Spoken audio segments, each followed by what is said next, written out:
8 மணிக்கு தான் வருவாங்க. காலேஜா?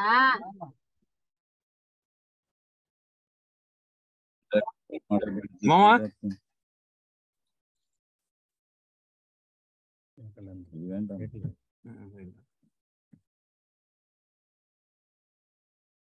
மீட் பண்ணுங்க மாமா, அன்மீட் பண்ணுங்க.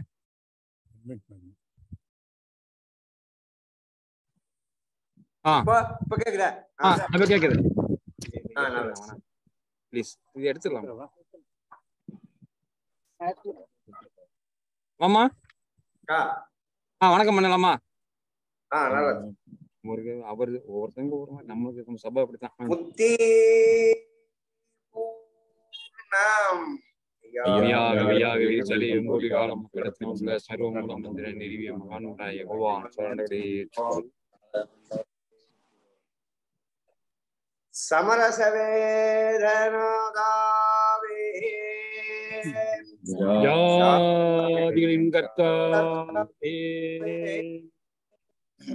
மெய் வழி நாமநாதமே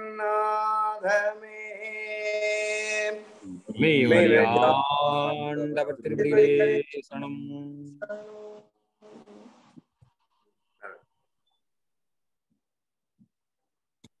மூக்குக்கு வெளியே மூச்சோடா தவமுடைய ஊன் உறக்கமற்ற நமது குலதெய்வம் பிரம்ம பிரகாச மெய்வழி சாலை ஆண்டவர்கள் வாக்கியம். யோதிகளின் கர்த்தாவே.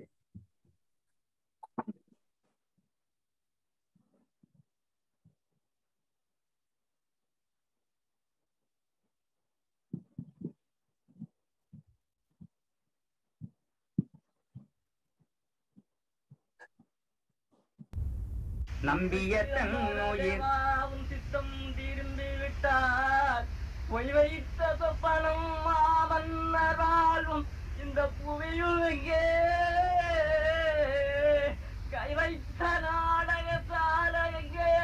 மண்டலீகவன் மேட எங்கே? எல்லாம் கண்மயக்கே.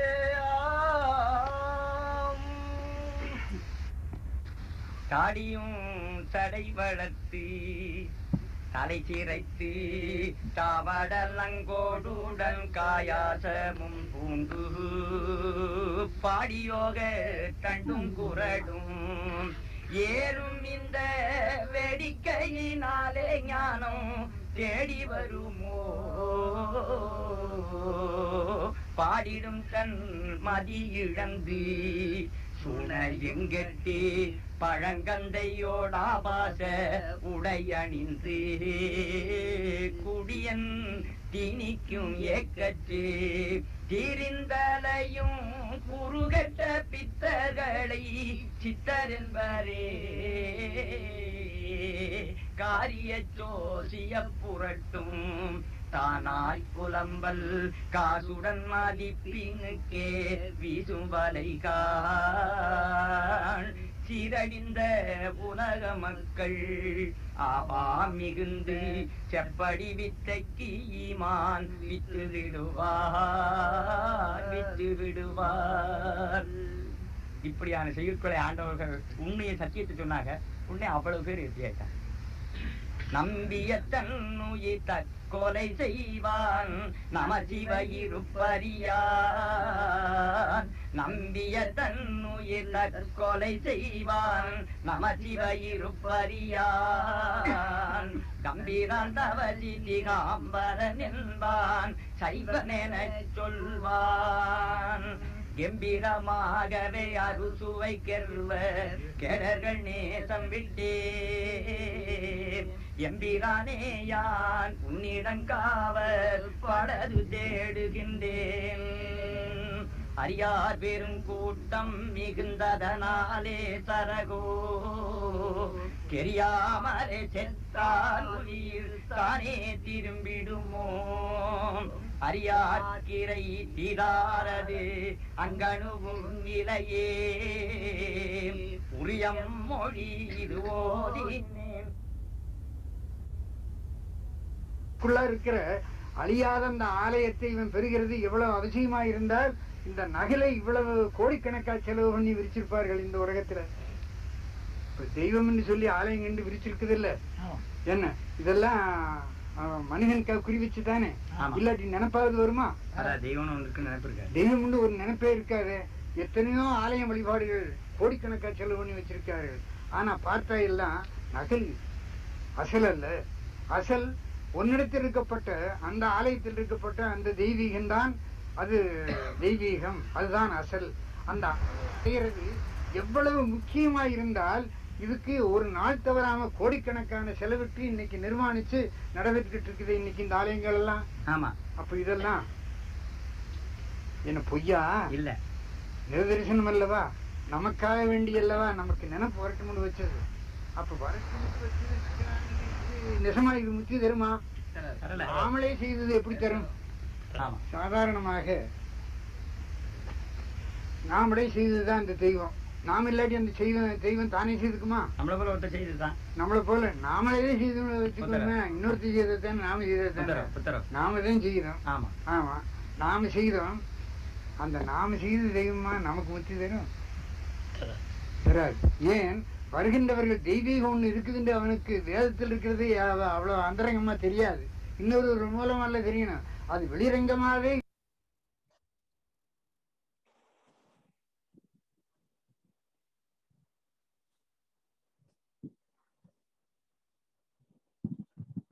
மாமா. நல்லது.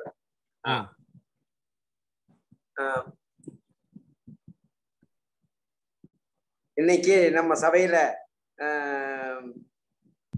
வாக்கியங்களைய பரிமாறிக்க போறவங்க ஒன்று சொல்லுவாங்க, நடத்துனர் நடத்துனர் ஓட்டுநர்னா யார் நடத்துனர் ஓட்டுநர்னு தெரியாதபடி ஒரே அர்த்தத்தையே குறிக்கிற போல இருக்கும்.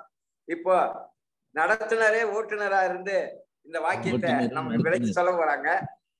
போன மாதத்துல விட்டத அடுத்த ஒரு பகுதி, 3 பகுதியா இருக்குது. அந்த 2வது பகுதிய இப்ப நமக்கு தொடர்ந்து சொல்லுவாங்க. கவனித்து குறிப்பெடுத்து வச்சுக்கின்னு அவரை நம்ம ஊக்குவிக்கணும். ஏன் அப்படின்னா, எப்பவுமே சொல்லும் போது நம்ம சிவராஜன் தான் சொல்லுவோம். சிவராஜன் சொன்னா வேற ஆயிடும். நம்பான போது அதுல ஒரு உரிமையும் ஒரு நம்ம சொந்த பந்தமாவும் ஆயிடுறோம். அதெல்லாம் நம்ம நின்று கவனிச்சு அவரையும் மகிழ்விப்போம், நம்மளும் மகிழ்வோம். ஏன்னா அடுத்த தலைமுறை இந்த வாக்கியங்களை எப்படி புரிஞ்சுக்கினாங்க அப்படிங்கிறத அவங்க வாய் திறந்தாதான் எங்களுக்கு தெரியும். அதனால வாய் திறந்து உற்சாகத்தோட அவங்க பேசணும். குறையில்லாத நிறைவாக பேசுவாங்கன்னு எங்களுக்கு நம்பிக்கை. ஏன்னா தெய்வத்து பிள்ளைங்க, தெய்வ சந்ததிங்க, தெய்வத்துடைய ஆசீர்வாதம் நமக்கு இருக்குது அப்படிங்கிறத இப்ப நம்ம ரசிப்போம், கேட்போம், சுவைப்போம். தொடரட்டும். நல்லது. முத்தி நாம் சரியும் கோடி காலம் கிடத்தில் உள்ள சர்வமுகம் வெஞ்சமரிலே விஜயன் நஞ்சியவன் நிதமென வேதெளிந்திட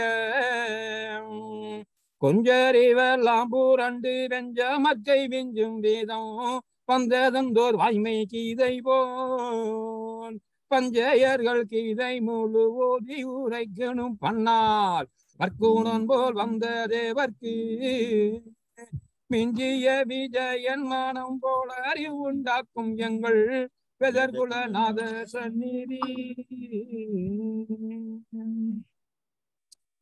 கொண்டல் வாய்மையை கேட்க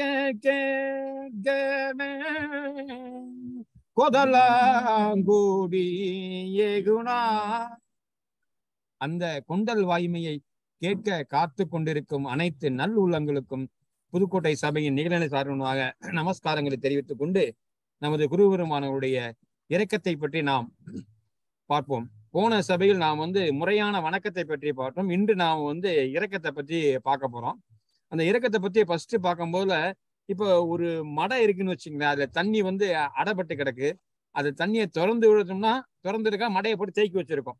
அந்த மாதிரி இரக்கத்தை தெய்வம் எப்படி தேக்கி வச்சிருக்காங்க நம்மளுக்கு கொடுக்கறதுக்கு அப்படின்றத நம்ம தேடு ஊடகத்துல இருந்து ஒரு பகுதி, அதை இப்ப நம்ம ரசிப்போம். வேதகலை பழகிய ஆதீன சென்னரிச்சீர் உழவுகோள் கைவரவடைந்தே பெருங்குடி பிறப்பு பெரியதன சமுசாரியர்களாகியே நலவிளைவு பொன்னில வளர்த்து மானா கண்ணாளரெனும் குழாங்கள் சூழ்ந்து விரிந்து முன்னு பின்னு காலங்களை எக்கி எட்டித் தடாவி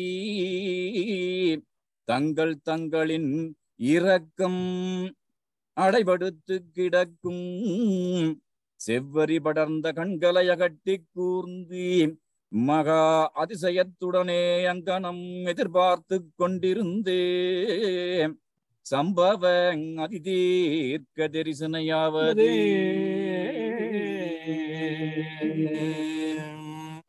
அந்த மகா சம்பவ அரிதிக்கு தரிசனையாவது நம்ம தெய்வம் வந்து நம்ம இது பகவத்கீதையை பத்தி பேசும்போதுல அதை பத்தி திருவாய் மலர்ந்து சொல்லியிருப்பாங்க. அந்த ஒருமலை கீதையை பத்தி பேசுவாங்க. அந்த திருவாய் பிறக்கும் போதுல பாத்தீங்கன்னா அந்த அர்ஜுனன் மகாசூரன் வில்லாதி வில்லன் வில்லாதினுடைய வில்லும் வில்லாதினுடைய வில்லு வந்து எப்ப கையை விட்டுனாங்களோ அப்படின்னா அவனை போர்ல வந்து இறந்தா தான் அந்த வில்லு வந்து கீழே இருந்து விழுகும், கையில இருந்து கீழே விழுகும்.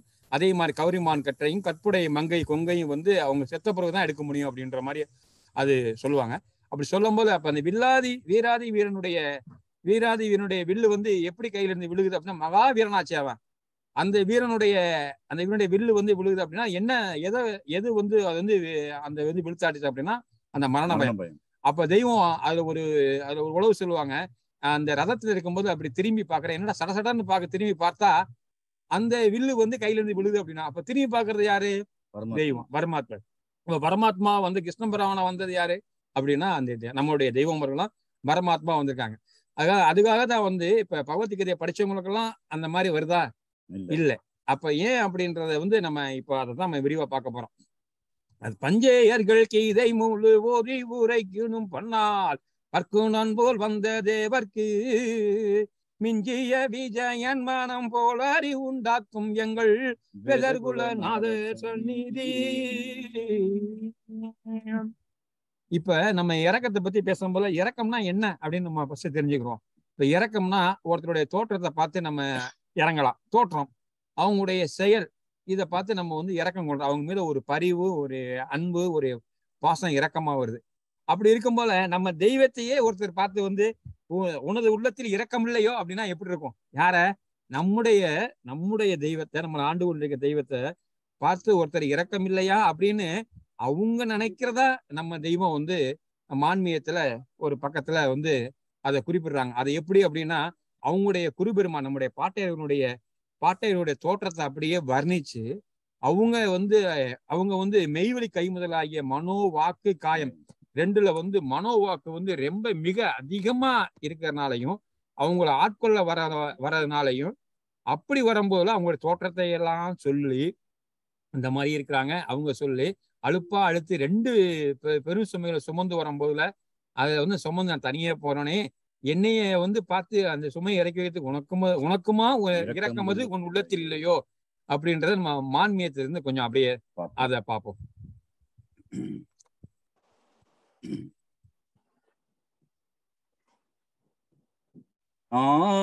முன்னரே தெரிந்து கொண்டிரான் என்று அழியாதமை பொருளும் வெகுமதி சுமையாகிய இறக்கி வைக்கோனாம்.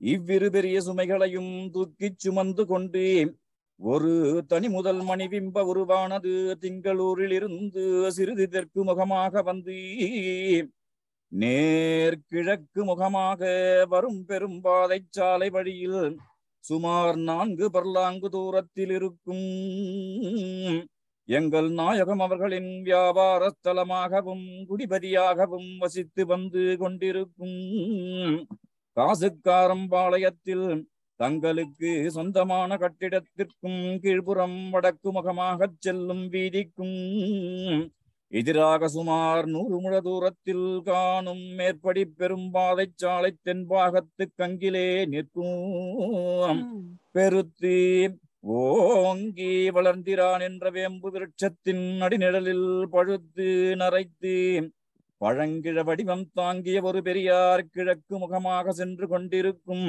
அச்செல்லுகையை ஞான வேட்கையின் காரணமாக என்றும் பெரியோர்களைக் கண்டால் அதிக ஆவலுடனே தழுவுகின்ற குணசுபாவத்தினையுடைய எங்கள் நாயகம் அவர்கள் சாலைக்கும் வடக்கே இருந்து அப்போது தெற்கு முகமாக தங்கள் வீட்டை நாடி வந்து கொண்டிருக்கையில் தூரத்திலிருந்தே சாலையின் வேம்பு விருட்சத்தடி நிழலிலே கிழக்கு முகமாக சென்று கொண்டிருக்கும் பெரியார் அவர்களை மாறாது பார்த்தவர்களாகவே வந்து மேற்படி விருட்ச நிழலில் சாலை ஏறினார்கள்.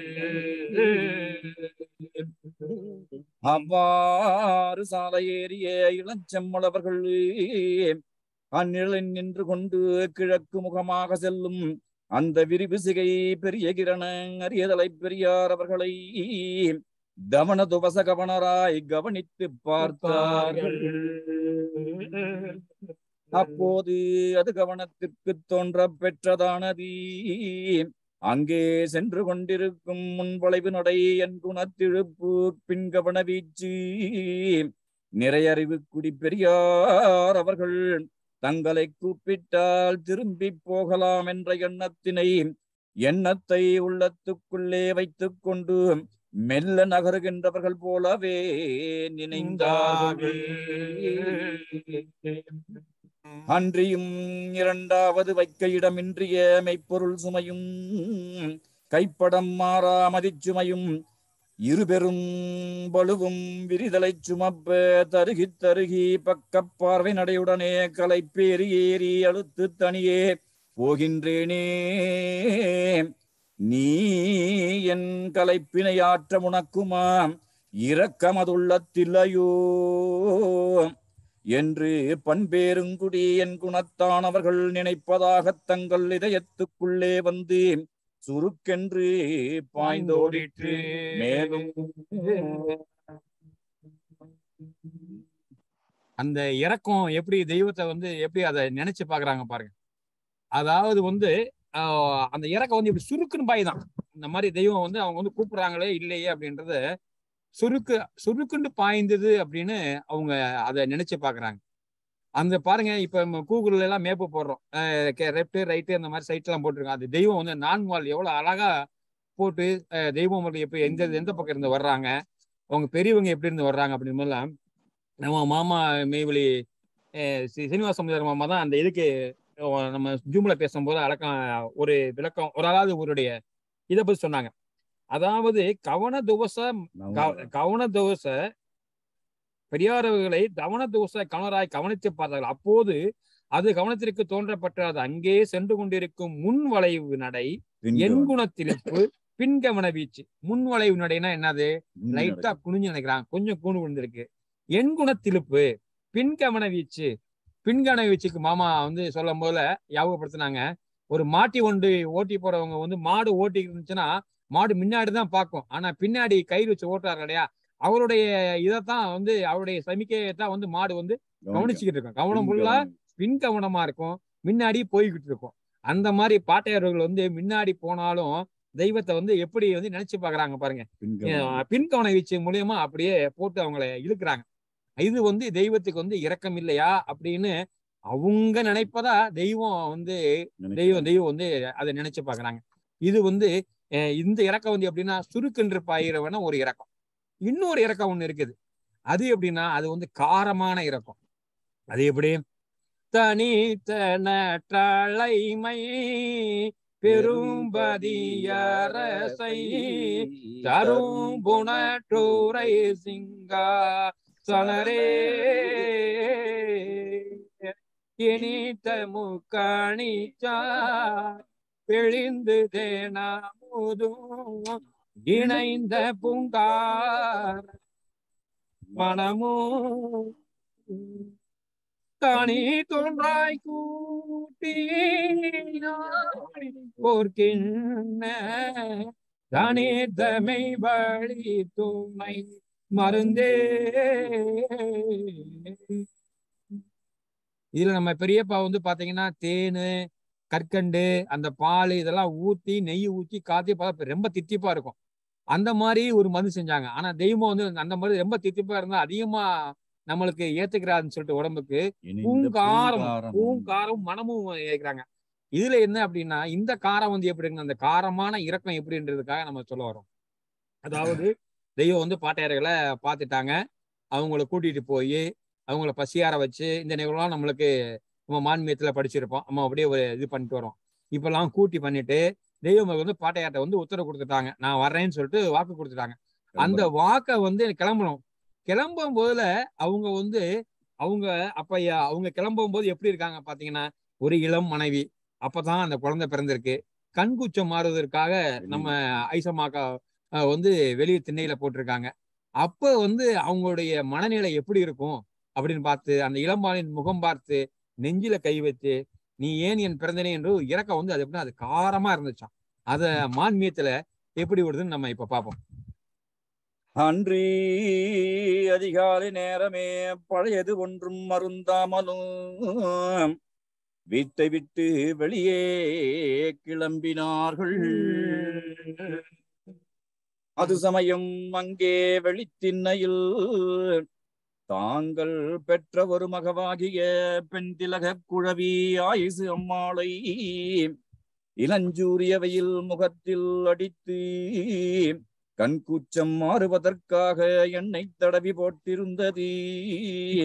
அதனை நோக்கியதும் அருகே சென்று நெருங்கி திண்ணையின் கங்கோரமாக அணைந்து நின்றபடியே இடது கரத்தை மெதுவாக நெஞ்சின் மீது வைத்து குமிந்து கூர்ந்து இளம்பாலின் முகம் பார்த்து, உன்னை விட்டு விட்டு போகிறேன், இனி உன் கதி என்னவோ, நீ ஏன் என் வயிற்றில் வந்து பிறந்தனை என்ற காரமான இரக்கம் வந்துலாவே பெருகிய கண்ணீரை மாற்றிக்கொண்டு தேவியருக்கு தோன்றாதபடி காலமே வரச் சொன்னவனை இன்னும் வர காணோமே என்று கூறிக்கொண்டு ஏதோ ஒரு ஜோலியாக ஒருவனை தேடிச் செல்லுபவர்களைப் போலவே தலை நிமிர்ந்து நின்று கொண்டு தங்கள் பத்தினியவர்கள்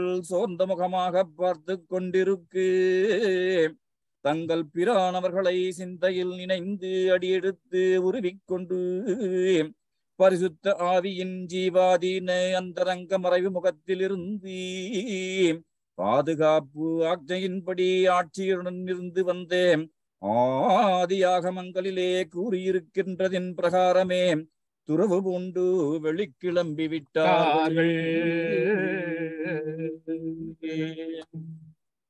எப்படி தெய்வம் வந்து அந்த இரக்கம் வந்து எப்படி இருக்கு பாருங்க.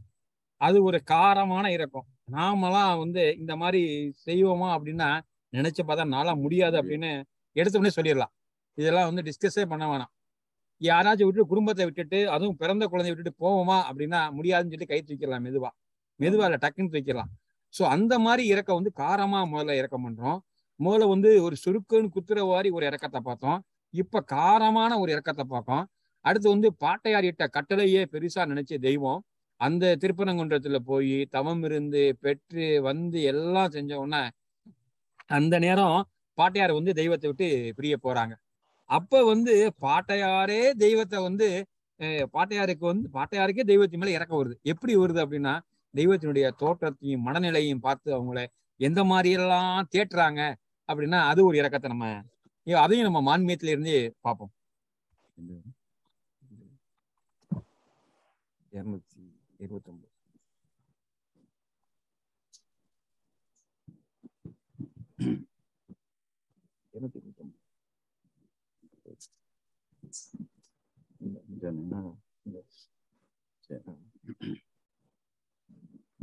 இந்த பிரகாரமாக நாங்கள் எல்லோரும் திருநாளியற்றி சேமாதிசேமம் செழித்தோங்கும்படிக்கு காலகாலங்கள் எல்லாம் நடத்தி வருவதற்கு காரணமாகியே கான்முளை எழுந்து விளங்கி வீசி படருவதற்கு வெளியேறி வரும் தருணமாக இருக்கும்.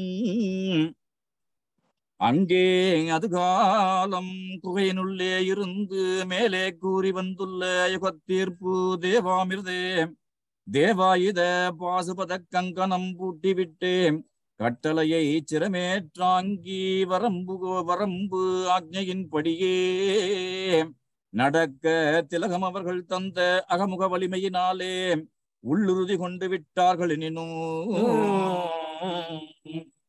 தங்கள் குரு சாட்சாத்மினுடைய முகமுக தரிசனை விட்டு பிரியும்படியாக நேர்ந்து நிற்கின்ற தோற்றத்தினாலே எண்ணி எண்ணி சகிக்குணாத கவலையில் ஆண்டவர்களாய் கண்ணீர் ஆறாக பெருகி நின்று நாயகம் அவர்களை பார்த்து சர்வஜ திலகபிரான் அவர்கள் கூறியதாவது, ஏ மகனே, எல்லா வாக்குவளதும் எல்லா விஞ்சை வரங்களும் பெற்றிருக்கின்ற நீ ஒருவன் அளவோ. மேலும் இவ்விரிவு மனத்தினிடத்தே உன்னுடைய மூப்பு ஒன்றைத் தவிரே வேறே ஒரு மூப்பும் உலகத்தில் இல்லாத யுக விஞ்சை பெற்றிருக்கும் உறுதியனே. அன்றியும் முதலான மூவிஞ்சை வரமும் எம்முதல் கிடை எம்முதலுக்குடை இறையாயுதமும் உம்முடையதன முச்சகம் புகழும் 30 முக்கோடி தேவர்கள் முதலாகிய எல்லோரும் அறிந்திருப்பதான அதனை நீ எவ்வாறு நினையாதிருக்க முடியும்? மேலும் மூதுரை நாத முனிவாரவான்கள் நீதி மாமறையில் ஓதியுள்ள தீர்க்க தரிசனைக்குரிய என் ஓவியனே, சத்தியனே, உன் வாக்கு சாயுச்சரில் யாருமில்லை. சதுர்யுகத்தும் வாக்மீ சகத்தே துணைத்தவிரே ஒரு சொல்லில் நின்ற உத்தமி சத்தியனே, பத்தினி வாக்கு பலிக்கும் எவர் மீதும் அக்கினி உன் வலக்கையில் அப்பா மறவாதே.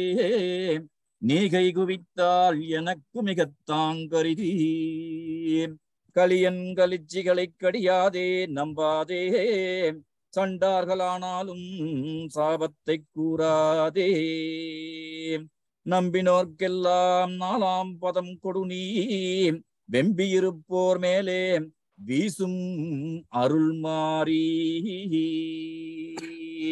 அதாவது பாட்டையங்க வந்து நம்ம எல்லாம் எப்படி இருப்போம்னு தெய்வத்துக்கு சொல்லிடுறாங்க. முன்னாடியே கலியம் கழிச்சி கடை நம்பாத, ஆனா அவங்க சேட்டையெல்லாம் பண்ணுவாங்க, அவங்களுக்கு சாபத்தை கூறாத, நம்புனவங்களுக்கு 4ஆம் பதம் கூட. அதாவது இப்ப கவர்மெண்ட்ல ஸ்கூல்ல சொன்ன மாதிரிதான், குழந்தைகளை வந்து அடிக்க கூடாது, ஆனா படிக்க வைக்கணும். அடிக்கவே கூடாது, படிக்க வைக்கணும்.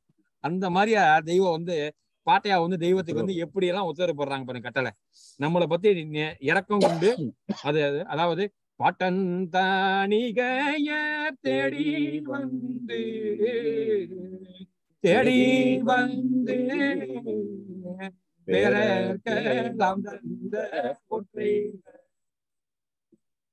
அந்த பாட்டையார் வந்து நமக்கு தேடிய தெய்வத்து மூலியமா, அதாவது நம்ம வந்து பேரனா பிறந்துட்டோமா, அதனால நம்மளுக்கு இந்த சொத்து மெய் வந்து லெகுவா வாய்த்தது. ஆனா நம்ம தாத்தாங்களுக்கு, அப்பாங்களுக்கு, மாமாங்களுக்கு எல்லாம் வந்து அவங்க எவ்வளவு கஷ்டப்பட்டு வாங்கினாங்க அப்படின்றத நாம ஒவ்வொரு குடும்பத்திலும் நினைச்சு பார்க்கலாம்.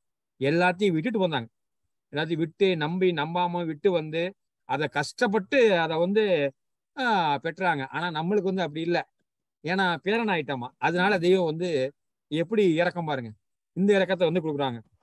நாம வழக்கம் போல இந்த புதுக்கோட்டை சபையில இன்னும் ஒரு மீன் கதையை பத்தி நம்ம பார்ப்போம். இரக்கம்னா என்ன அப்படின்றத வந்து பார்ப்போம். அதாவது ஒரு வீட்டுல அண்ணன் தம்பி 2 பேர் இருக்காங்க. 2 பேர் இருக்கும் போல ஒரு டெய்லி ஒரு பிச்சைக்காரன் அவங்க வீட்டுல வந்து பிச்சை கேட்க வரான். அப்ப பிச்சை கேட்க வரும்போது என்ன பிச்சை கேட்க வரும்போல இறக்கப்பட்டு அந்த தம்பிக்காரன் வந்து பிச்சை போடுறான் அந்த பிச்சைக்காரனுக்கு. அப்ப அவன் என்ன அண்ணங்கால சொல்றான், அவனுக்கு பிச்சை போடாத, அவனை நீ பிச்சை போட்டு சோம்பேறி ஆக்க போற, வேணாம் அப்படின்னு சொல்றான். இல்ல வந்து கேட்கறானே, ஒரு நாள் தானே அப்படின்னு சொல்லி தம்பியை சமாதானப்படுத்தி பிச்சை கொடுக்குறான். வாங்கிட்டு போயிட்டான். அதே மாதிரி திருப்பி 2வது நாளும் வர்றான். 2வது நாளும் தம்பிக்காரனுக்கு கோபம் வருது. இருந்தாலும் அண்ணனை பகச்சிக்க முடியாம கம்முன்னு இருக்கான். திருப்பி தம்பி வந்து பிச்சை போடுறான். 3வது நாளும் வர்றான். 3வது நாள் வந்தோடனே தம்பிக்காரனுக்கு கோபம் வந்துருச்சு. விறுவிறுன்னு அவனை பிடிச்சி இழுத்து, இங்க வா, பிச்சை எடுக்காத நீ அப்படின்னு சொல்லிட்டு ஒரு தூண்டில் கையில ஒரு தூண்டில் அவங்க வச்சு தூண்டில கொடுத்து வலையை கொடுத்துருந்தா, இதுல போய் மீன் பிடிச்சி நீ பொழைச்சிக்கோ அப்படின்னு சொல்லிட்டு அந்த மீனையும் கொடுத்து தூண்டிலும் கொடுத்து கத்து கொடுக்குறா. அப்படி இதை போய் பிடிச்சோன்னா அவன் வந்து கத்துக்கிறாதான். கத்துக்கிட்டு பிடிக்க ஆரம்பிச்சான். அப்புறம் பிச்சைக்காரன் பிச்சை எடுக்க வரவே இல்லை. இப்படியே கொஞ்ச நாள் வாரமாச்சு, வாரம் மாசமாச்சு, மாசம் வந்து உருண்டோடி வருஷங்கள் ஆயிடுச்சு. ஒரு நாள் பார்த்தா பெரிய சாராட்டு வண்டியில ஒருத்தர் வந்து இறங்குறாரு. இப்ப பெரிய பணக்கார ஜமீன்தார் மாதிரி இருக்காரு. அவர் வந்து இறங்கி என்ன பண்றாரு அப்படின்னா, அந்த தூண்டி முள்ளு இருக்கு இல்லையா, தூண்டியும் முள்ளும் அந்த கம்பும் தங்கத்துல இருக்கு. அதை கொண்டு வந்து என்ன பண்றாரு அப்படின்னா வந்து அண்ணங்காரன்ட்ட கொடுக்குறாரு. அண்ணங்காரன் கொடுக்கணும்னா தம்பிக்காரனுக்கு கோவம் வந்துருச்சு. ஏன்னா நீ பிச்சைக்காரனா இருந்தவும் உனக்கு நான் பிச்சை இட்டு, நான் தானே உனக்கு பிச்சை இட்டு உனக்கு கொடுத்த வளர்த்த, உனக்கு உதவி பண்ணேன், நீ எனக்குள்ள இந்த பரிசை கொடுக்கணும், எங்க அண்ணனுக்கு கொடுக்குற அப்படின்னு சொல்லிட்டு 2 பேருக்கும் ஒரு போட்டி வந்தோடனே இந்த வழக்கு வந்து ஊர்ல உள்ள பெரியவங்கிட்ட போகுது. பெரியவங்கிட்ட போனோம்னா அவங்க விசாரிக்கிறாங்க என்ன நடந்ததெல்லாம். 2 பேரும் அண்ணன் தம்பிங்க ஒரு பிச்சைக்காரன் சொல்றாரு. அப்ப வந்து ஒருத்தர் தீர்ப்பு சொல்றாரு, ஆமா அவரு கொடுத்தது, அந்த செல்வந்தர் கொடுத்தது சரியே அப்படின்றாரு. ஏன் அப்படின்னா, நீ வந்து டெய்லி பிச்சை போட்டதுனால அவன் பிச்சைக்காரனாவே தான் இருந்தான். யாரு? அந்த பிச்சைக்காரனுடைய வாழ்வு வந்து செழிப்பாகல, எப்பயும் போல அப்படியே இருந்தது. ஆனா உங்க அண்ணன் செஞ்ச காரியத்தினால என்னது, தனியா ஒரு மீன் வலையை கொடுத்து மீன் பிடிக்க கத்து கொடுத்தனால அவன் இன்னைக்கு வந்து பெரிய ஜமீன்தாரா ஆகி அதுல சம்பாரிச்சிருக்கான். அப்ப அத வந்து இலவசமா கொடுத்தது வந்து கிஃப்ட் கொடுக்கறது வந்து அந்த பரிசு வந்து உங்க அண்ணனையே சாரும் அப்படின்னு தீர்ப்பு கொடுறாங்க. இதுல வந்து என்னன்னா, இதுல வந்து பிச்சைக்காரனா இருக்கிறது வந்து நம்ம தான். இது கிஃப்ட் கொடுக்கறது யாரு அப்படின்னா நம்ம தெய்வம். தெய்வம் எப்படி கொடுக்குறாங்க தெரியுமா? அதாவது வந்து பிச்சை போற எப்ப போடுறாங்க அப்படின்னா, எல்லாரும் அந்த மரணமில்லா பெருவாழ்வை வந்து நம்ம வந்து தெய்வம் வளர்க்குறாங்க இல்லையா, யாருக்கு எதுக்காக? அவங்களுடைய சந்ததி, அவங்களுடைய அனந்தங்கள், அந்த முகத்துக்காக, அவங்களுடைய மானம் கெட்டு போகாம இருக்காகவும் மரியாதைக்காகவும் அந்த அடக்கத்தை கொடுத்துடுறாங்க. இதுதான். அப்புறம் எப்படி அந்த மீன்பிடிக்காரன் போய் மீன் பிடிச்சு பழகினானோ அதே மாதிரி நாம தினமும், அதாவது அந்த நெற்றி சுழிப்புடன் எம் மக்கள் அந்த பூரியை வைத்து வாயில் ஊதும் போது அதிநேரம் வெளியாகிறாது எம்முடைய ஆவி அப்படின்றாங்க. அப்ப குழல் வணக்கத்தை நம்ம வந்து எப்படி கலந்துக்கிறோம் அப்படின்னா, நம்ம மீன் பிடிக்க போற மாதிரி டெய்லி வணக்கத்துல கலந்துக்கிட்டா தான் அந்த பலன் நம்மளுக்கு சேரும். இதை வச்சுதான் வந்து உலகத்துல சொர்க்கம் 7 நரகம் 7ன்னுவாங்க. ஆனா நம்ம மெய்விலை பொறுத்த மட்டும் சொர்க்கம் 8 நரகம் 7ன்றாங்க. அந்த 8வது சொர்க்கம் யாருக்காக உருவாக்கப்பட்டதுன்னா நமக்கு. அதுக்கு போக நம்முடைய தகுதி என்ன அப்படின்னா, நம்ம தெய்வ திருவாக்கியங்களை நம்முடைய செவியில் நுழைத்து கொள்ளவும், அதை பாராயணம் பண்ணவும், அதை படிக்கவும். அப்ப இந்த குழல் வணக்கம் எவ்வளவு முக்கியமானதுன்னு பாருங்க. இந்த குழல் வணக்கம் இருந்தா தான் இதை வந்து தெய்வம் வந்து நம்ம மேல இறக்கப்பட்டு கொடுத்துட்டாங்க. இறக்கப்பட்டு என்ன கொடுக்குறாங்க, திறந்து விட்டாங்க. இந்த என் தவத்தை நீ எப்படியெல்லாம் நீ வாங்கிக்கலாம் அப்படின்றதுக்கு ஒரு உழவு சொல்லிட்டாங்க. அந்த 10 to 12 4 விதமா இரவு வணக்கத்தை பிரிக்கிறாங்க. 4 வணக்கம் பண்றாங்க. 10 to 12, 12 to 2, 2 to 4, 4 to 6ன்னு 4 முறையா பிரிச்சுட்டு 6 மணி வணக்க பலனையும் 9 மணி வணக்க பலனையும் முழுசா நம்மளுக்கு வேணும் அப்படின்னா தெய்வம் என்ன சொல்றாங்க, இந்த 4 வணக்கத்துல ஒரு வணக்கத்தை நீ தூக்கத்தை கெடுத்து பார்க்கணும் அப்படின்றாங்க. கெடுத்து பார்த்தா முழு பலனையும் அளக்கணும் அப்படின்றாங்க. இன்னொரு உழவு சொல்றாங்க, நாங்க ஊர்ல இருக்கங்க, எங்களால டெய்லி வர முடியாதுங்க அப்படின்னா அதுக்கு ஒரு உழவு சொல்றாங்க. வந்தியா மொத்தமா நீ வாங்கிட்டு போகணுமா அப்படின்னா 10 to 12 பாரா பார்க்கும் போல 6 மணி பார்த்து 9 மணி 10 to 12 பார்க்கும் போல நம்ம தெய்வ திரு வசனங்களை யாருமே உதவி பண்ணணும், ஆன்மீகம் அதம்பி உதம்பி நீங்க படிச்சீங்கன்னா அந்த ஒரு நாள் வணக்க பலன் வந்து 3 நாளா மாத்தி தர்றாங்க. இந்த மாதிரியெல்லாம் வரவு நம்ம சாலையில இருக்கு. அதை நாம தெரிஞ்சு அதை நம்ம இது வந்து தெய்வத்தினுடைய மகா இரக்கம். இந்த இரக்கத்தின் மூலியம் வந்து நாம வந்து இது நம்ம அடையணும் அப்படின்னு இந்த கதையின் மூலம் நம்ம இந்த மீன் கதையின் மூலம் நம்ம தெரிஞ்சுக்கிறோம். அதுக்கடுத்து நம்முடைய தெய்வனுடைய இரக்கம், ஆசானின் இரக்கம் வேணும் இல்லையா? இந்த இரக்கம் எதுக்கு வேணும் அப்படின்னா முத்திக்கு தான் இரக்கம் வேணும். முத்திக்கு மூலம் ஆசானின் இரக்கம். உன் நடக்கையினால் ஆசானின் இரக்கம் வரும். பள்ளம் இருந்தால் தானே அங்கு தண்ணீர் வரும். எப்படி? ஆனால் இந்த மண்வெட்டியை வைத்துக் கொண்டு விவகாரம் பேசினால் வருமா? ஆசானின் இரக்கம் கணம் கொண்டதல்லவா? பள்ளம் சிறிது கீறிவிட்டாலும் உடனே அது ஆசானின் இரக்கம் அங்கு வந்து பாயும். அப்ப தெய்வத்தினுடைய இரக்கம் வரணும் அப்படின்னா நம்மளுடைய நடக்கை, அதாவது நடக்கை அப்படின்னா எல்லாமே தான், எல்லாமே இதுல அடங்கியிருக்கு. வணக்கத்துக்கு எந்த மாதிரி ட்ரெஸ்ல போகணும், எப்படி போகணும், எப்படி வணங்கணும். நம்ம அந்த 6 மணி வணக்கத்துக்கு போகும்போது கரெக்டா மணி அடிச்சோம்னா போய் 1/2 மணி நேரத்துக்கு முன்னாடியே போய் இருந்து பாட்டு படிச்சு வணங்கினோம்னா அதுக்கு ஒரு பலன் உண்டு. நகரம் அடிச்சோன்னா ஓடி போய் வணக்கம் பண்ணோம்னா அதுக்கு ஒரு பலன் உண்டு. அதெல்லாம் வந்துடுறாங்க. அப்ப தெய்வம் வந்து நடக்கையை சொல்றாங்க. அதே மாதிரி வந்து அப்ப பண்ணும் போதுல வந்து வணக்கம் பண்ணும் போதுல வந்து முதல்ல எல்லாம் மாமாக்கள் தாத்தா இருக்கும் போதெல்லாம் பாத்தீங்கன்னா முதல்ல தீட்சை வாங்கினவங்க ஃபர்ஸ்ட் அவங்க தீட்சை வாங்கினபடி 4 தீட்சை வாங்கினவங்க, 2 தீட்சை வாங்கினவங்க, 1 தீட்சை இந்த மாதிரி கணக்கு காசாயம் வாங்கினவங்க, பூநூல் வாங்க, இந்த மாதிரி அவங்க வரிசையை அவங்க ஆட்டோமேட்டிக்கா நிற்பாங்க. அதுக்கடுத்து சந்ததிகள், அதுக்கடுத்து அதை பின்துற நன்மனத்தில் இப்படிதான் முறையா நிக்கணும். அதுக்கடுத்து தாய்மார்கள் குழந்தை வச்சிருந்தா அவங்க பெரியவங்களா இருந்தாலும் சரி, யாரா இருந்தாலும் சரி, நம்ம தவமாளிய பக்கம் தனியா போயிடணும், குழந்தைய டிஸ்டர்ப் பண்ணக்கூடாது. இந்த மாதிரி வணக்கமுறை நடைமுறையில் இருந்திருக்கு. இதை நாம தொடர்ந்து இன்னமும் அதை நம்ம ஃபாலோ பண்ணணும். அப்பதான் வணக்கத்துடைய முழு பலனையும் நாம அனுபவிக்க முடியும். எதுக்கெடுத்தாலும் ஒண்ணுமே தெரியாம வந்து முன்னாடி போய் நின்றுக்கிட்டு கையை கட்டி நிக்க கூடாது. அதுவும் தட்டி வேஷ்டி கட்டிக்கிட்டு, கலர் சட்டை போட்டுக்கிட்டு, கருப்பு சட்டை போட்டுக்கிட்டு, கருப்பு பேண்டை போட்டுக்கிட்டுலாம் வந்து நிக்கிறாங்க ஆர்வ கோளாறுல. அப்படி நின்னா அது என்ன அப்படின்னா அது அவங்களுக்கு தான் அது கல்லா, அவங்களுடைய தவத்துக்கு பாவத்துக்கு வந்து கல்லா சேரும். இந்த மாதிரி நடைமுறையெல்லாம் பண்ணா வந்து தெய்வம் வந்து முழுசா நம்மளுக்கு தவத்தை வந்து அளக்கலாம். அப்ப அவங்களுடைய நடக்கையினால்தான் முத்திக்கு மூலம் ஆசானி இரக்கம். அந்த ஆசானி இரக்கத்தை பெறணும் அப்படின்னா நம்மளுடைய நடக்கை பழக்க வழக்கம் கரெக்டா இருக்கணும். அப்புறம் இன்னொன்னு, நம்மளுக்கு வந்து கனவு ஏன் வருது? எல்லாத்துக்கும் கனவு காண்றோம். அந்த இது வந்து கனவு வந்து ஆடு மாடுகளுக்குலாம் இல்லை. இந்த இரக்கம் இது வந்து இது நம்முடைய தெய்வங்களுடைய இரக்கத்தினால அந்த கனவு வருது. மனிதனுக்கு மட்டும்தான் கனவு வருது. எறும்பு முதல் 84,100,000 ஜீவராசிகளுக்கு இந்த கனவு வருதா அப்படின்னா இல்ல, நமக்கு மட்டும்தான் வருது. அதுக்கு என்ன அப்படின்னா அது ஒரு மகா கணம் கொண்ட இரக்கம் தெய்வங்கள் நம்முடைய வாக்கியத்துல வெளியாகியிருக்காங்க பாருங்க. மனிதனுக்கு ஆண்டவனை அறியும் தன்மை உரியது. எல்லா அண்டங்களும் நமக்குள் எப்படி அடங்கியிருக்கும் என்று நினைக்கிறீர்களா? என்ன எல்லா அண்டம், அதாவது அண்டத்துக்கு ஒத்தது பிண்டம் என்று அறிவாய். நம்ம உடம்புக்குள்ள எல்லா அண்டம் இருக்குன்றாங்க.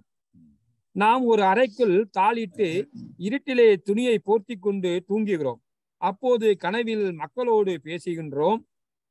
அதாவது மேலான உவமானம் கொடுக்கஞ்சார் மகதி, கீழான உவமானம் கொடுக்கஞ்சார் மகதி தான் அப்படின்னாங்க. மேலான உவமானம் பதித்தேறி விளக்குவோர், கீழான உவமானம் கொடுக்கஞ்சார் மகதிதான் அப்படின்வாங்க. அப்ப தெய்வம் வந்து அதை எப்படி கொண்டு வராங்க பாருங்க. அந்த ஓமானத்தை எப்படி கொண்டு வராங்க? ஒரு பெண்ணோடு உறவாட காண்கிறோம். அதற்கு அடையாளமும் வந்து விடுகிறது. பயம் உண்டாயிற்று, உடனே விழித்து கொண்டோம். அப்போது பயத்திற்கு அறிகுறியாக நடுக்கம் எல்லாம் உடலில் இருக்கிறது. நம்ம நம்ப மாட்டோம் சொல்றாங்க தெய்வம். இந்த மாதிரி கனவுல வந்து ஒரு பெண்ணோட உறவுல இருக்கும், இன்னும் உடனே வந்து நம்பல அப்படின்னா அதுக்கு ஒரு அடையாளம் வந்துச்சுன்றாங்க. அடையாளம் வந்து அப்பயும் நம்பல அப்படின்னா சொன்னாங்க உடல் நடுங்குதுன்றாங்க, அப்புறம் வந்து வேர்க்குதுன்றாங்க. இது நம்ப முடியாம இருக்காதுல்ல. அப்ப ஒண்ணுனா சொல்றாங்க பாருங்க. ஒரு பெண்ணோடு உறவாட காண்கிறோம் கனவுல, அதற்கு அடையாளம் வந்து விடுகிறது. அடையாளம் வந்தோடனே வந்துச்சு, பயம் வந்துருச்சு, உடனே விழித்து கொண்டோம். அப்போது பயத்திற்கு அறிகுறியாகிய நடுக்கமெல்லாம் உடலிலே இருக்கிறது. முன்னமே கண்டவைகளை காணோம், நாம் எங்கேயோ போனது உண்மை என்பதற்கு அறிகுறியாக தேகத்தில் சாட்சி வந்து விட்டது. நாம் அங்கு கண்ட அவைகள் நமக்குள்ளே எப்படி வந்தன? மாடுகள் அப்படி காண்பதுண்டா? இல்லை. உங்கள் மேல் இரக்கம் கொண்டு உங்களுக்குள் இருக்கும் காலச்சக்கரமும் ஒரேரோர் கால தன்னை சுட்டி காட்டி மறைக்கிறது. கசகசா போன்ற ஒரு ஆழம் வித்துக்குள்ளே உன் கண்ணுக்கு தோற்றமாகாமல் கிடக்கும் சூட்சும வஸ்துவே கிளைகளும் விழுதுகளும் இலைகளும் கொண்ட பெரிய ஆலமரமாக இருக்கிறது. இந்த மரம் முழுதும் அந்த சிறிய வித்துக்குள் கண்ணுக்கு தெரியாது நுணுகிய அளவில் அடங்கியிருக்கிறது. இன்னும் மயில் நிறம் அதன் முழுவதும் அதன் முட்டையில் அடங்கியிருப்பது ஒன்றும். இவ்வாறாக அண்ட சராசர முழுவதும் உங்களுக்குள் இதய கால சக்கரத்துக்குள் அணுவாக அடங்கியிருக்கிறது. கருணநாயகன் இதை உனக்கு அறிவிக்கவே இடையிடையே கனவை உண்டாக்கி காட்டுகிறான். இவ்வுண்மையை உன்னுக்குள் நேருக்கு நேர் அறிகிற போது உன் பெயர் மனு பிளஸ் ஈசன், மனுஷன். அறியாவிட்டால் மனு பிளஸ் நீசன் ஆகிறாய். முன்ன நாளில் இருந்த அந்த ஞானம் இன்னும் தேய்ந்து கீய்ந்து போகாமல் அணு கூட குறையாமல் என் நில உலகில் இருந்து கொண்டேதான் இருக்கிறது அப்படின்றாங்க. அப்ப கனவு நம்மளுக்கு ஏன் வருது அப்படின்றத நம்ம தெய்வத்தினுடைய திருவாக்கியத்தின் மூலம் நம்ம இதை பண்றோம். அதுக்கடுத்து ஆசானுடைய இரக்கம் ஏன் வேணும் அப்படின்றத வந்து வாய்ச்சொல்லா இருக்கக்கூடாது அப்படின்றாங்க. அதுக்கு வந்து ஓமானம் சொல்றாங்க. உன் மனைவினுடைய அன்பு வந்து வாய்ச்சொல்லாவா இருக்கு, ஒழுக்கம் செயலாளா இருக்கு. அப்ப ஆசானின் இரக்கம் வந்து கணம் கொண்டதல்லவா? அப்ப அதுக்கு எப்படி இருக்கும் அப்படின்னு அதை பாக்குறோம் பாருங்க. உன் மனைவி உன்னிடம் காட்டும் ஒழுக்கம் அன்பு வாய்ச்சொல்லாவாக இருக்கிறது, செயலாக ஒன்றோ இருக்கிறது. அப்படியே ஆசானிடம் உன் ஒழுக்கமும் அன்பும் வர வேண்டும். தெய்வம் சின்ன பிள்ளைக்கு சொன்ன மாதிரி சொல்றாங்க. எப்படி மனைவிட வந்து அன்பும் ஒழுக்கமும் இருக்குமோ அதே மாதிரி ஆசானியிடமும் அன்பும் ஒழுக்கம் வரணுன்றாங்க. ஆசானின் இரக்கம் உன்மேல் வர உன் நடத்தை அவர்கள் எண்ணத்திற்கு நேர்பட இருக்க வேண்டும். முதல்ல நம்ம நடத்தையை பார்த்தோம், தெய்வத்துக்கு எப்படி இருக்கும் நம்ம நடத்தை பார்த்தோம், வணக்கத்துக்கு போறதை பத்தி அவங்களுடைய பழக்க வழக்கங்கள் சொன்னோம். இப்ப அவங்களுடைய எண்ணத்துக்கு நேரா இருக்கணுமா. தெய்வம் இது நல்லது அப்படின்னா கடகடன்னு வாங்கி குடிக்க வேண்டியதுதான். விஷமே குடித்தாலும் அது வந்து தேனாமுதம் மாறும். தேனாமுதம் கொடுத்தாலும் வாங்கி மறுத்தோம்னா அது விஷமா மாறிடும். அதைதான் வந்து இத சொல்றாங்க. அப்பொழுது அதாவது ஆசானின் இரக்கம் உன்மேல் வர உன் நடத்தை அவர்கள் எண்ணத்திற்கு நேர்பட இருக்க வேண்டும். அப்பொழுது நீ அறியாமலே உன் உள்ளத்தில் அறிவாகார ஒப்புதல் திடீர் என்று வந்து உராஞ்சும். உனக்கு அதிசயம் மேலும் மேலும் ஏறி வரும். பிறகு உன் மனம் ஆசானின் மனத்தோடு ஒட்டி படியும். அதன் பின் அவர்களின் ஞான செல்வம் ஒவ்வொன்றாக உன் கைக்கு வரும். அதை விட்டுவிட்டு அவரிடம் நியாயம் பேசி வாதாடி ஜெயித்து விடலாம் என்று நினைத்தால் உனக்கு ஒரு பிரயோஜனம் இல்லாமல் போகும் அப்படின்றாங்க. இதுல வந்து நம்ம வந்து இரக்கத்தை, தெய்வத்தினுடைய இரக்கத்தை பெறதுக்கு அவங்களே ஒரு உளவும் சொல்றாங்க. நமக்கு தெரியாது இல்ல, எல்லாமே சொல்லிக் கொடுக்குறாங்க தெய்வம். அந்த தெய்வ திருநாட்டிற்கு போய் வரும் திருவிளையாட்டை பழக்கி தருகிற ஒரு இடம் இந்த பூமியில் இருக்கிறது என்று யாராவது கேட்டது உண்டா? இல்லை, யாருமே கேட்க மாட்டாங்க இந்த கேள்விய. இல்லை, அது இந்த எல்லைதான் என்று யாருக்கும் தெரியாது. அதாவது தெய்வ திருநாட்டிற்கு போய் வரும் கலையை வந்து விளையாட்டை பழக்கி தருவது யாரு அப்படின்னா இந்த எல்லை தான். வித்திலே சொத்தையானால் அதை விளைந்து மரமாவது எங்காவது கண்டதுண்டா? அறிவு யவனமாக உள்ள காலத்திலேயே வேத நூல்களை படிக்காவிட்டால் மெஞ்ஞான இச்சை தோன்றாது, உள்ளம் உருகாது, மனம் கசியாது, வித்து முளைக்காது. சிவநூல்கள் எவ்வளவு படிக்கிறாயோ அவ்வளவுக்கும் பொருள் வரும் எல்லையே இந்த எல்லை. உலகத்தினத்தை குறிக்கோளாக வைத்து இச்சபையை உண்டாக்க பெறவில்லை. சிவநீதியை குறிவைத்தேதான் இது உண்டாக்க பெற்றுள்ளது. சிவநிலை பிடத்தின்பால் நீ வைக்கும் சத்தியம், பொறுமை, தாழ்மை முதலிய யாவும் உனக்கு பயன் தரும். குரு சந்நிதியில் அவை குருவின் இரக்கம் உன் மேற்பாய உதவியா இருக்கும். அப்ப குருவினுடைய சன்னதியில வந்து நாம என்னென்ன நம்மளுக்கு இரக்கம் வரணும் அப்படின்னா, நீ வைக்கும் சத்தியம், பொறுமை, தாழ்மை முதல் மூணு இருந்துச்சுன்னா நம்மளுக்கு வந்து தெய்வம் வந்து நம்ம மேல இரக்கம் வைப்பாங்க அப்படின்றாங்க. இப்ப நம்ம சபையை பார்த்துக்கிட்டீங்கன்னா 100% வந்து 100%த்துல ஒரு 85% வந்து பாத்தீங்கன்னா ஏழைகள் தான். ஒரு 15% வந்து பணக்காரர்கள் இருப்பாங்க. இதுதான் வந்து மெய்வெளிச்ச. மற்ற சபையெல்லாம் எடுத்துக்கிட்டோம் அப்படின்னா எல்லாமே பணக்காரங்களா இருப்பாங்க. ஆனா இது அதான் தெய்வம் சொல்றாங்க, இந்த சபை வந்து உலகத்துடைய தனப்பொருளுக்காக நடத்தவில்லை. இது சிவநீதியை வந்து வச்சு இந்த சபை ஏற்படுத்தப்பட்டது என்று நம்மளுக்கு அதை விளக்குறாங்க. நாம இதை வந்து பாக்குறோம். அப்புறம் இன்னொன்னு, நாம வந்து இப்ப இறக்கம் பார்த்தோம். ஃபர்ஸ்ட் வந்து தெய்வத்தினுடைய இறக்கத்தை, பாட்டையாருடைய இறக்கத்தை பார்த்தோம். அப்புறம் தெய்வத்தினுடைய இறக்கத்தை பார்த்தோம். அப்புறம் பாட்டையா வந்து தெய்வத்து மேல எப்படி இறக்கம் கொள்றாங்கன்றத பார்த்தோம். இப்ப கடைசியா அதாவது இறுதியா நமக்கு தெய்வம் வந்து ஒண்ணு சொல்றாங்க. நாம வந்து இரக்கம் யாரு மேல படணும் அப்படின்றத மிக எச்சரிக்கையாகவும் சொல்றாங்க. அதை வந்து நமக்கு வந்து மிக கடைப்பிடிக்க வேண்டும். அவங்க வந்து கடமையாகவும் சொல்றாங்க. அதாவது தெய்வம் நம்முடைய எதிர்பார்க்கிற இரக்கம் என்ன இருக்குன்னு பாருங்க. 25/12/1975 சத்தியப்படி மூப்பர்களாகிய சபையின் நிர்வாசிகள் எல்லோரையும் முன் வரிசையில் அமர வைத்து அதாவது இந்த நடந்தது வந்து 25/12/75 வந்து தெய்வம் வந்து சத்தியப்படி மூப்பர்களும் சபையில் எல்லாம் முன்னாடி வரிசையில அவங்க எல்லாம் கூப்பிட்டு அமர வச்சு அவங்க வந்து தெய்வ திருவாக்கு பிறக்குது. சபைக்கரசர் முதல் எல்லோரும் நான் சொல்ல போவதை நன்றாக கவனியுங்கள். நீங்கள் உங்கள் பேச்சாலோ செயலாலோ யாருக்கும் எம்மை நேர் பகையாக்கி விடக்கூடாது. தெய்வம் நமக்கு என்ன சொல்றாங்க அப்படின்னா, உலக மக்கள்கிட்ட நாம பேசும்போதுல அவங்க சொல்றாங்க, நீங்கள் உங்கள் பேச்சாலோ செயலாலோ யாருக்கும் எம்மை நேர் பகையாக்கி விடக்கூடாது. இதில் உங்களுக்கு மிகுந்த எச்சரிக்கை வேண்டும். ஒருவன் எவ்வளவு வஞ்சகனாக இருந்தாலும் சாவை கண்டு பயப்படுவன் தானே. அவன் கோர அமளி நெருக்குதலில் சிக்கிக் கொண்டு தவிக்க போகிறவன் தானே. எவர் உதயும் வந்து எட்டு தீண்டப்படாத அந்த அவசிய நேரத்தில் எமனது கையில் மாட்டிக்கொண்டு விழிக்கும் அந்த கொடிய சந்திப்பில் அவன் எம்மை உதவிக்காக தேடி கட்டாயம் நினைப்பான். அப்படி நினைக்கும் போது நாம் அவனுக்கு பகையில்லை என்ற எண்ணம் அவனுக்கு வரும்படி இங்கே சபையில் நிர்வாசகர்களாகிய உங்கள் நடைமுறை, பேச்சு, செயல்கள் எல்லாம் இருக்க வேண்டும். அவ்வாறு உங்களைப் போல் மனித உருவத்தானே இத்தேகத்தில் இருக்கும் போது தவறு செய்வது யாருக்கும் இயல்புதானே. சாவாய மீட்பே இல்லாத நெடுங்கால அவஸ்தையில் அவன் போய் சிக்கிக் கொள்ளலாமா? சிக்கிக் கொள்ளவே கூடாது என்ற இரக்கம் உங்கள் யாவருக்கும் வர வேண்டும். எமது உள்ளம் எந்த ஒரு மனுவும் அப்படி சிக்கிக் கொள்வதற்கு சம்மதிக்காது. ஆகவே உஜார், இதை மறந்து விடாதீர்கள். அப்ப தெய்வம் வந்து நம்மகிட்ட இருந்து ஒரு இரக்கத்தை எதிர்பார்க்கிறாங்க.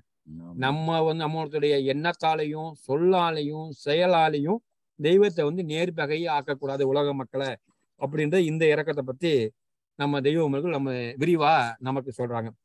இதுதான் நம்முடைய இன்னைக்கு வந்து நம்ம பண்ண இரக்கம். பாட்டையர், அதாவது பாட்டையர் வந்து நம்ம மேல ஒரு இரக்கம் வைக்கிறோம். அதுக்கடுத்து மிகவும் முக்கியமா இன்னும் நம்ம பாட்டையர் வந்து நம்ம மேல எப்படி இரக்கம் வச்சு இதெல்லாம் கொண்டு வர்றாங்க, இந்த நிதியை அளக்கிறதுக்காக அவங்க என்ன பாடுபடுறாங்க அப்படின்றதையும் நம்ம மான்மியத்துல ஆதி மான்மியத்துல இறுதியா பார்ப்போம். அந்த இரக்கத்துக்கு பேரு அவங்க கருணைன்னு சொல்றாங்க. அதை பார்க்கும்பொழுது எங்கள் அனந்தர்குல பிறப்புரிமை திருப்பாட்டனாராகியே பனிமலை அரசு தணிகை வள்ளல் பிரானவர்கள் எங்கள் மீது வைத்திருந்த அன்பெனும் கருணையெல்லாம்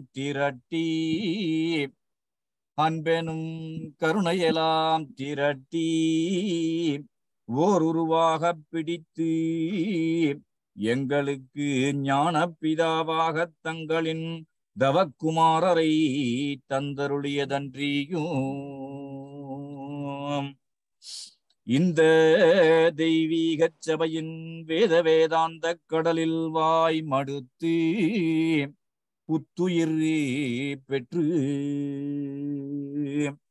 வீணர்க்கு எட்டாத ஜீவேச நித்திய வாழ்க்கையில் அடியார்களாக புகுத்தாட்டும் படுக்கி அனுப்பி வைத்தனர் போன்றும்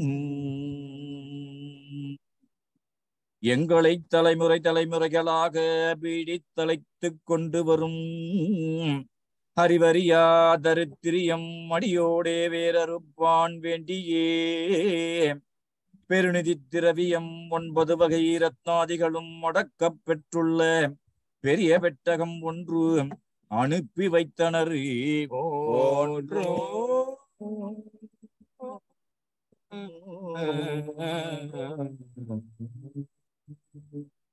அதாவது நம்முடைய தெய்வம் வந்து நம்மளுக்காக இறங்கி வந்து அந்த வானநாட்டுல இருந்து இறங்கி இந்த வானநாட்டு செல்வங்கள் வந்து எப்படி நம்முடைய மூதையர்களுக்கு அளந்ததையும் நமக்கு எப்படி இப்ப அளந்துகிட்டு இருக்காங்கன்றையும் இதை பின்பற்றி வர்ற நன்மனத்தினர்களுக்கு வந்து எவ்வாறு அளந்துகிட்டாங்க நம்ம கண்கூடா வந்து நம்ம வந்து அதை பார்த்துக்கிட்டு இருக்கோம்.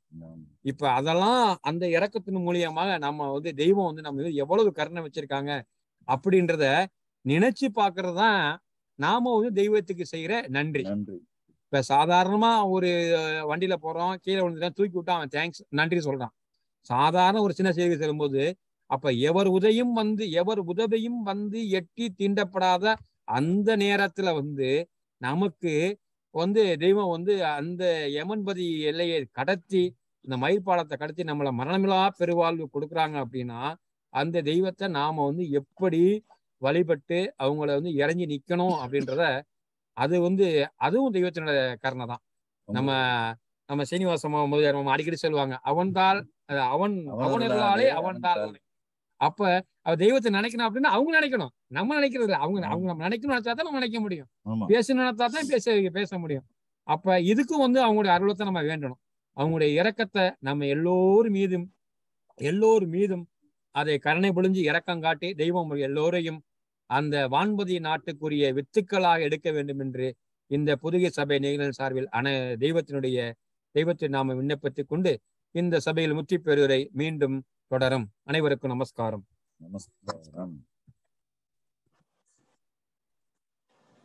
மாமா வாங்க மாமா. நமஸ்காரம். இரக்கம் இரக்கம் எங்களுக்காக இறங்கி இவ்வளவு இடங்கள்லாம் தேடி தேடி எங்களுக்காக இறங்கி பேசுறீங்கல்ல, அதுக்காக என்னுடைய நன்றியை தெரிவிச்சுக்கிறேன். ஏன்னா ஒவ்வொருத்தர் பார்வையும் ஒவ்வொரு மாதிரியா இருக்கும். நம்ம பாக்குறப்ப இன்னொருத்தர் பார்க்க மாட்டாங்க.